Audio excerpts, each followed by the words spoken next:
Olá, sejam bem-vindos ao Band Entrevista. A saúde é um dever do Estado e direito do cidadão brasileiro. O SUS é o maior sistema universal de saúde do mundo. Foi criado para garantir um acesso integral e gratuito. A ideia é inovadora, mas os problemas existem e as reclamações são muitas. E diante das longas esperas e muitas vezes da falta de estrutura, os pacientes nem sempre sabem que têm direitos e deveres. Quais são eles? Sobre esses assuntos, a gente conversa agora com o professor de cirurgia da Faculdade de Medicina da Universidade de Brasília, Dr. Luiz Lobato. Doutor, muito obrigada pela sua participação aqui, viu? Obrigado, Renata. É um prazer estar aqui mais uma vez. Um assunto tão importante e pouco falado, né? Pois é uma coisa que está no dia a dia de todo mundo. Exatamente. Né? E a gente precisa saber os nossos direitos e deveres para a gente conseguir usufruir do sistema de saúde do Brasil. Com certeza. Eu começo perguntando quais são os principais direitos dos pacientes do SUS. A gente pode resumir em 4. Na verdade, você vai ver que são bastante gerais. Assim. Primeiro, é atendimento de qualidade, organizado. Então, atendimento organizado, atendimento de qualidade, atendimento humanizado e direito de acesso ao seu prontuário. São direitos bem gerais, mas que eles ajudam a gente a compreender bem aonde que a gente pode se deslocar e o que a gente pode buscar durante o nosso atendimento no SUS. Mas mais importante, tudo na vida que tem direito tem deveres também. Sim. Então, existem deveres. Entre eles, respeitar o funcionalismo público que está lá no SUS e o outro, trazer informações verídicas e ser um participante ativo na busca pela saúde. Certo. Então, vamos tentar esmiuçar um pouco mais isso. Todo paciente do SUS, ele tem um prontuário, ele tem uma ficha que é dele. Na verdade, não é todo paciente do SUS. Todo paciente, seja num consultório, seja no hospital, aonde ele for, ele possui um prontuário, que é um local onde o médico e os funcionários, os outros profissionais de saúde registram tudo que foi feito em relação a ele.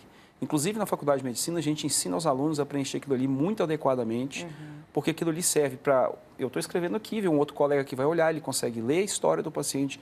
Eu faço assim porque eu me formei há muitos anos, mas agora é assim, é digitando. Então, a gente digita e isso é um documento. Sim. E não é do hospital, não é do consultório, não é da clínica. É um documento do paciente. Ele fica guardado pela instituição de saúde.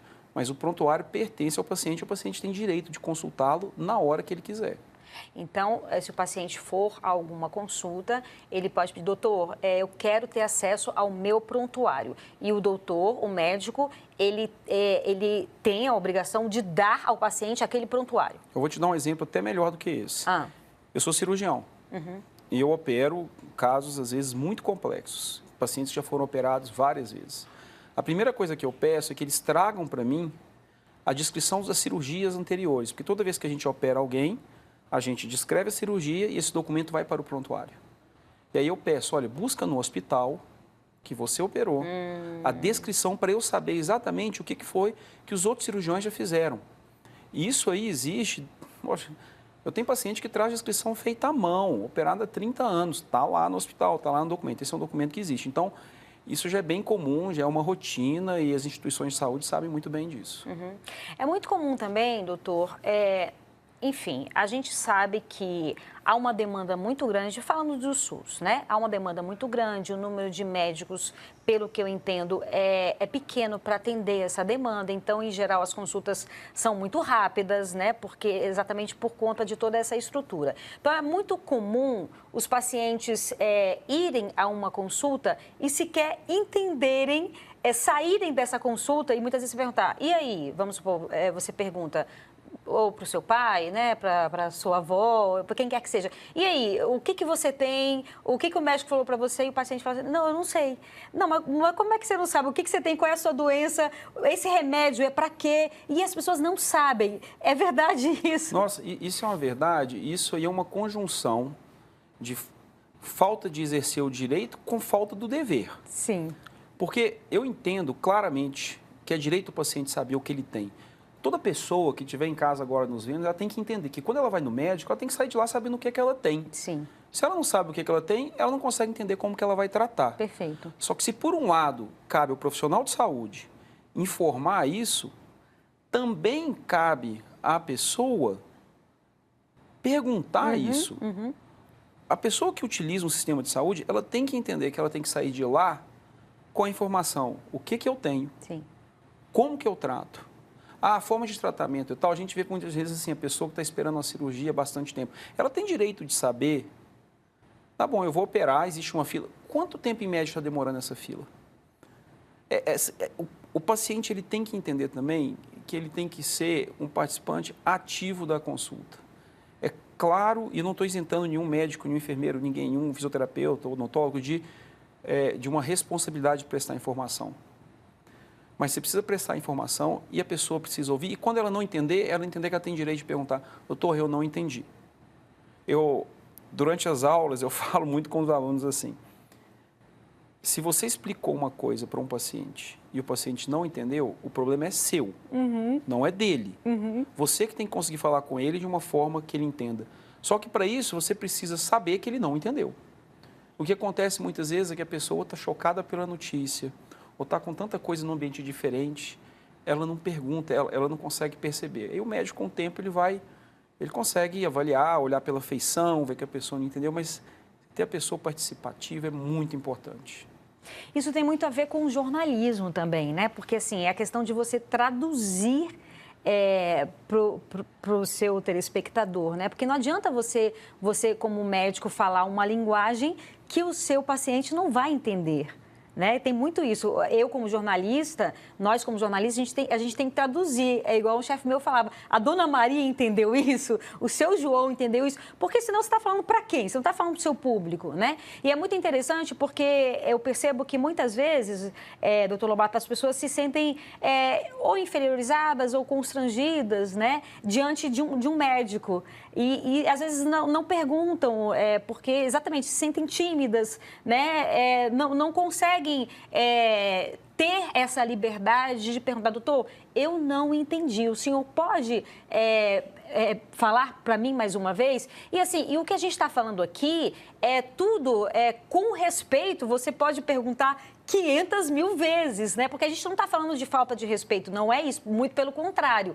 A gente está falando de uma relação respeitosa e uma relação de médico com o paciente que pode e deve ser uma relação amistosa, mas que você deve sair dali entendendo e compreendendo, porque é o que a gente está falando, é um direito seu saber o que está se passando com você.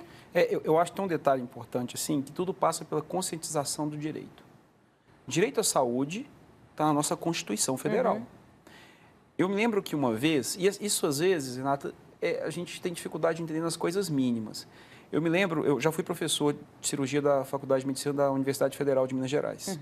Uma vez eu entrei no Hospital das Clínicas e tinha um cartaz com uma campanha escrito assim, esse é um hospital 100% SUS. Todo atendimento aqui é gratuito, não aceite cobrança. Eu procurei o setor de comunicação e falei, essa campanha está errada. Porque esse hospital aqui, ele não é de graça, ele não é gratuito. A campanha certa seria, esse é um hospital 100% do SUS. Todos os atendimentos aqui já foram pagos pelo seu imposto. Perfeito. Não aceite cobrança adicional. Por que isso é importante? Porque se o paciente tem essa consciência, ele consegue compreender até o seguinte, nossa, não é uma sorte minha ter caído aqui nesse hospital bacana. Não é meu direito. Eu trabalhei para isso. Está na Constituição desde 1988, está lá.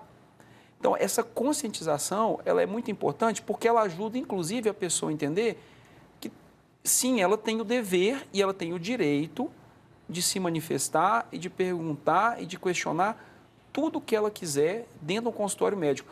O consultório médico é quase como se fosse um confessionário para quem é católico. É o lugar onde você pode falar todas as coisas e os segredos todos têm que estar lá. Inclusive, o direito ao sigilo é um direito do paciente. Perfeito. E agora a gente faz um breve intervalo e volta daqui a pouco. Não sai daí, eu te espero.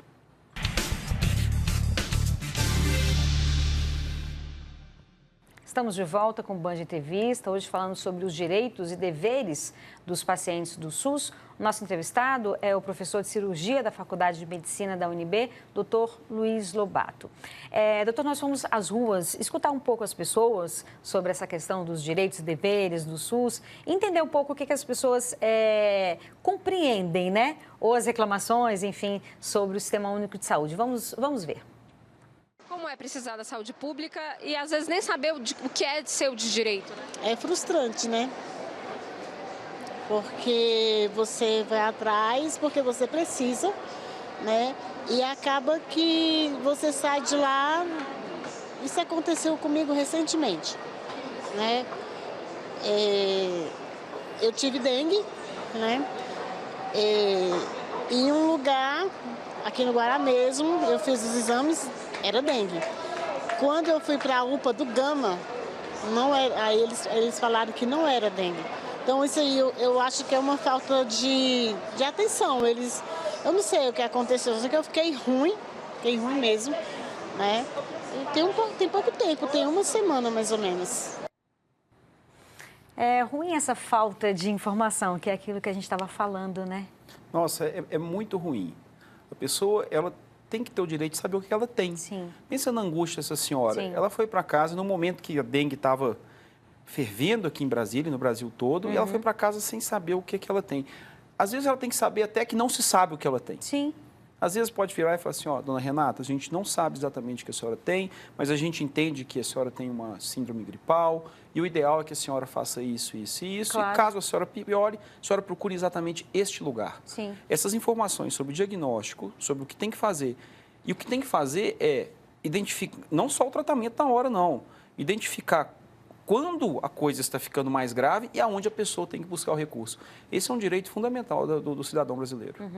Agora, sim, é o que a gente falou. Existem várias reclamações, né, do SUS. Todo dia, praticamente, a gente faz reportagem. Agora, a ideia do Sistema Único de Saúde, como a gente colocou aqui, é muito importante, né? Assim, na época mesmo da pandemia, a gente viu a importância do SUS. Isso a gente não pode negar, né? Não, o SUS é sensacional, Renata. Não existe no mundo um país do tamanho do Brasil que tenha saúde gratuita. Isso não tem. O SUS foi sensacional durante a pandemia, ele foi muito importante. A gente tem o nosso programa de vacinação, de imunização, que é uma das referências no mundo. O nosso sistema de transplante é fundamental. Então, o SUS tem as suas limitações, tem as suas dificuldades, até pelo tamanho dele, mas ele é, sem dúvida nenhuma, um avanço muito grande na nossa legislação. Você estudou também, né, nos Estados Unidos. Fala um pouco sobre essa experiência, como é que é a saúde pública? Não tem saúde pública lá, né? Não, como não é tem. Que é? Você tem você tem algumas formas de seguro-saúde, mas saúde pública realmente não tem. Eu trabalhei num hospital grande nos Estados Unidos, que foi na Cleveland Clinic, e o que a gente vê, as pessoas têm seguro-saúde. Você tem que pagar para você ter... Se você tiver mais ou menos aí entre 20 e 40 anos nos Estados Unidos e estiver desempregado, você não tem seguro-saúde e você precisar de um atendimento, a sua situação é muito difícil. Inclusive, um detalhe curioso, se você sofre um acidente, a gente vê nos filmes lá, liga 911, né, chega a ambulância, te busca, te leva para o hospital, você volta para casa, chega a continha da ambulância. Aquela ambulância não é igual ao SAMU, que é um grande avanço do nosso sistema único de saúde, que atende quem tem plano, quem não tem plano, quem tem dinheiro, quem não tem dinheiro, atende com o mesmo jeito. Eu já trabalhei no SAMU, a gente quer nem saber quem, atende com qualidade, sem pagar nada, ou se melhor. Com os nossos impostos, né? Então, existe essa diferença, ela é muito importante. Então, por exemplo, pegando esse exemplo dos Estados Unidos, que eu acho que é importante a gente ter essa referência, que a gente tem essa mania, né, de menosprezar o que é nosso, muitas vezes, e valorizar o que é dos outros. Quem não tem seguro-saúde nos Estados Unidos, como é que faz? Então... Não faz. É difícil, é bem difícil mesmo, a situação é difícil. Existem algumas instituições que dão apoio, mas nada nem perto do que é o SUS.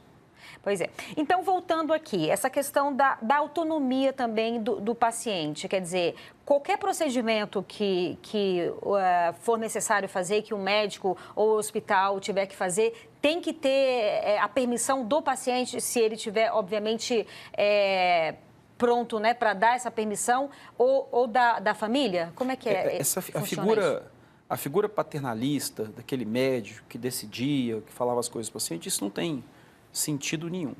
O paciente tem autonomia sobre a própria vida e para decidir o que ele quer fazer. É lógico que cabe ao médico provê-lo de informações para que ele consiga fazer uma decisão adequada de acordo com os valores dele. E, além disso, ele tem que dar consentimento para que o tratamento seja feito.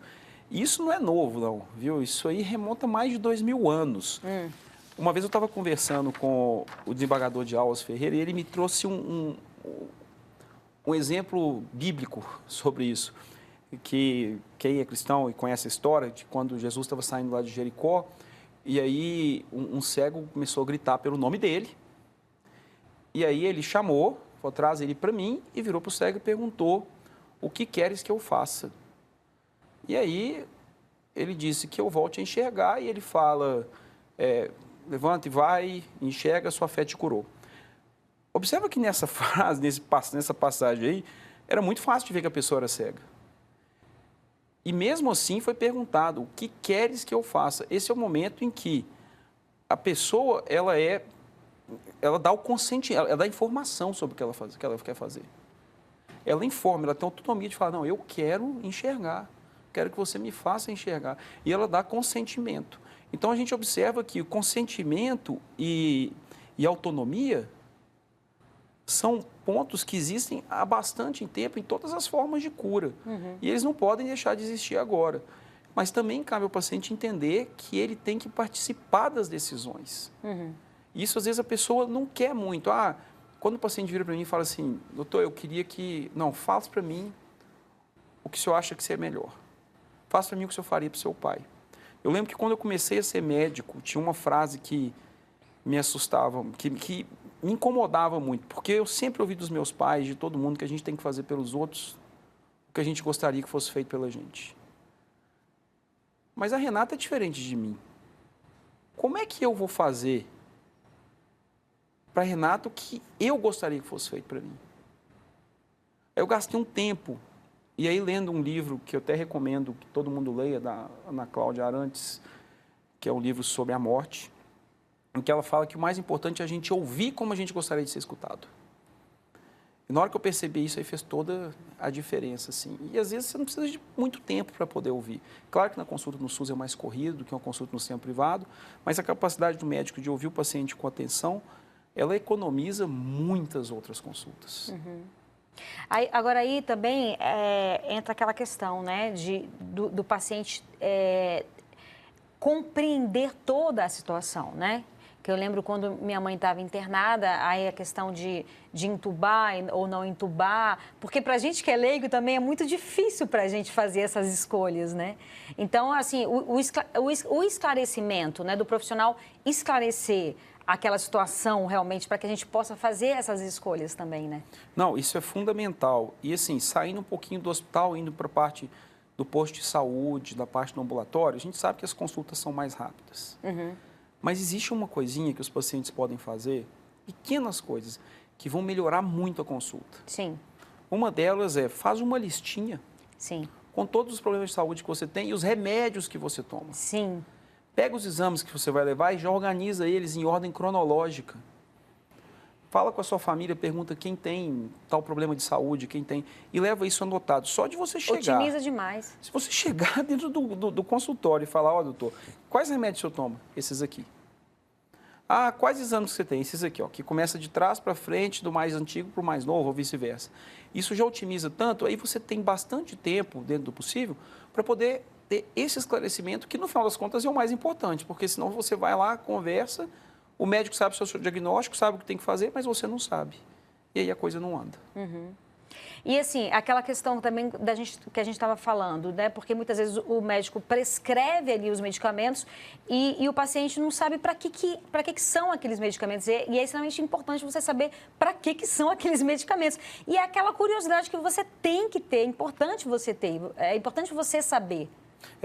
Primeiro, a melhor coisa é que, como eu falei, quando a gente faz, o médico escreve, graças a Deus agora é assim, porque agora a pessoa já entende muito bem o que está escrito. É isso. No meu consultório, eu tenho um diplominha meu de quando eu me formei lá no pré-primário, a minha letra lá era melhor do que agora. Ainda bem que a gente digita e a pessoa já tem que entender. Mas você não gasta muito tempo para poder explicar, olha, esse aqui é um remédio para dor, o senhor vai tomar assim, assim, assado. Eu vi esses dias um aluno meu que colocou no Instagram, ele é formado agora, e eu achei sensacional o que ele fez, assim, ele pegou e o paciente era analfabeto. E aí, para poder entender como é que era o jeito de tomar, ele colocava a fotinha do remédio aqui e alguns programas de TV ao longo do dia E aí ele colocava o comprimidinho. Então, assim, o médico se dedicar, ele consegue fazer o paciente entender. Legal. Muito bacana. Agora a gente faz um breve intervalo e volta daqui a pouco. Não sai daí, eu te espero.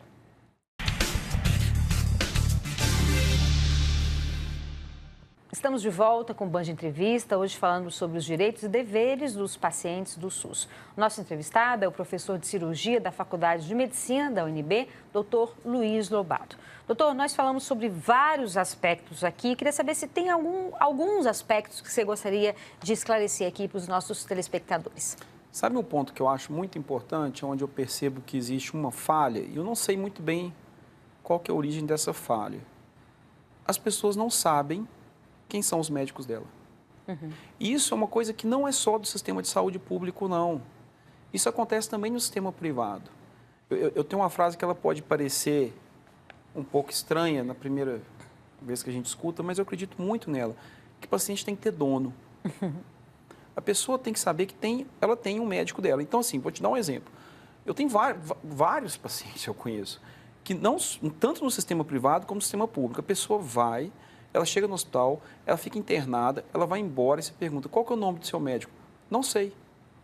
Eu já tive um paciente que virou para mim e falou assim, não, eu não tinha médico. Eu estava internado lá, mas não tinha. Quem estava cuidando de mim era a equipe de enfermagem. E isso não existe. Se a pessoa está internada, existe um médico sobre o qual ela está com o nome. Às vezes ela pode estar internada num hospital grande, por exemplo, que existe uma equipe, e aí a equipe passa a visita, mas tem um cara, uma pessoa que é responsável pela equipe.